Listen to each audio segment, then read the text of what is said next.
Eu queria fazer só uma consideração do CA-MARSA.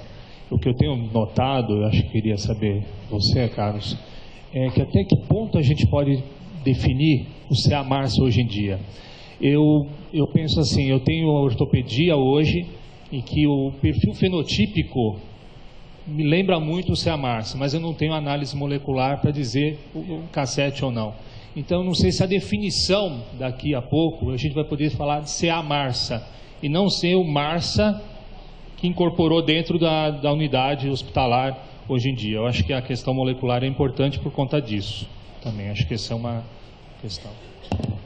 Não, concordo plenamente, né? É um tema espinhoso, né? A ideia num congresso, acho que é justo essa, no congresso é rico porque a gente troca visões, opiniões e soma, né, a experiência de cada um de vocês e com a nossa também.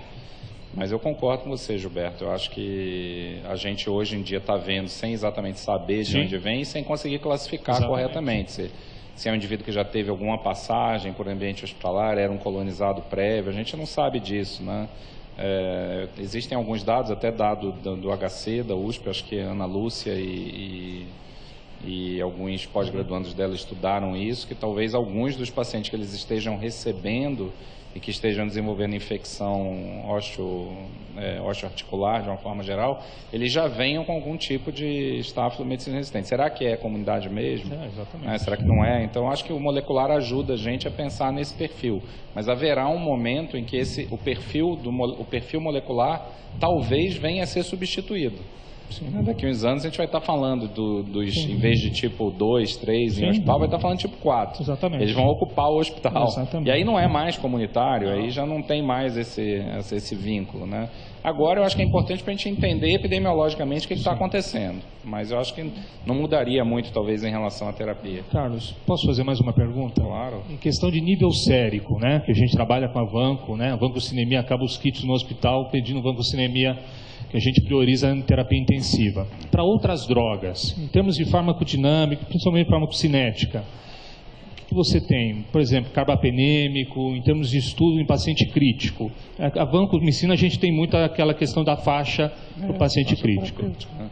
Então, eu acho, assim, resumidamente, né, isso mereceria uma discussão longa, mas os beta-lactâmicos são, não há dúvida de que eles são a espinha dorsal de qualquer tratamento de infecção, em particular em ambiente hospitalar, porque são a classe de antimicrobianos que tem a melhor faixa terapêutica conhecida. Sim.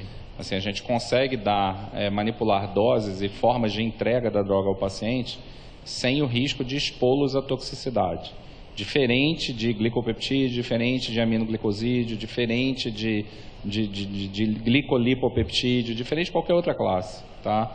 Então a gente consegue manipular dose e formas de entrega de uma maneira bastante segura. A variabilidade interindividual na concentração sérica de antimicrobianos de pequeno tamanho, em particular os beta-lactâmicos, ela é pequena, tá? Ela fica abaixo de 10%. Significa dizer que se a gente fizesse aqui um estudo com todo mundo que está aqui na sala, saudável da maneira que está, depois eu falo do doente crítico, né? Mas saudável da maneira que está, nenhum de nós ia fugir 10% para cima ou para baixo da média que a gente encontrasse aqui, tá? Então a dispersão do dado ela é muito concentrada ali no entorno da média. Você não acha outlier assim para beta-lactâmico, de você ver assim, um cara com concentração de 200 microgramas por ml e outro com concentração de 1. Você não acha isso. Para nenhum beta-lactâmico, nenhuma publicação que você buscar, você vai achar.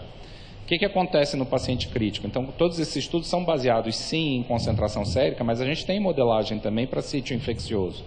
O que acontece no doente crítico? O que acontece no doente crítico é que ele tem uma mudança de parâmetros, uma conjuntura de mudança de parâmetros, que são os parâmetros que a gente usa para modelar, basicamente volume de distribuição e clearance, que é diferente da população normal. Tá? Então, a primeira dica que eu dou para vocês, se vocês forem ler e estudar estudos de dinâmica de droga, vejam se eles estão usando uma população que seja parecida com a população que você quer avaliar. Então, aqui, vou dar o meu exemplo aqui para ficar mais claro para vocês. Eu mostrei 2 exemplos para vocês de infecções comunitárias e infecção respiratória. O que a gente usou para modelar esses casos? A gente usou paciente saudável, voluntário sadio, porque uma mulher com ITU e uma pessoa com traqueobronquite, eu estou muito mais próximo de um indivíduo sadio do que de um indivíduo criticamente enfermo. Acompanhou o raciocínio? Então, eu tenho que usar um proxy dessa situação, um aproximador dessa situação. Agora, quando eu mostrei para vocês a modelagem do meropenem, dos beta-lactâmicos e das drogas para estafilococcus, eram todos doentes. Quem tem pseudomonas é doente crítico. Quem tem estáfilo na corrente sanguínea é doente crítico. Então, nós usamos todos os estudos de doentes críticos. Tá? Então, atenção para isso, é a primeira coisa. Agora, se a gente for levar em consideração de fato se a modelagem faz muita diferença, a minha resposta não faz não. Porque quando você pega o doente crítico, ele aumenta o volume de distribuição, mas diminui clearance. Tá? Então, um compensa o outro no modelo. Tá?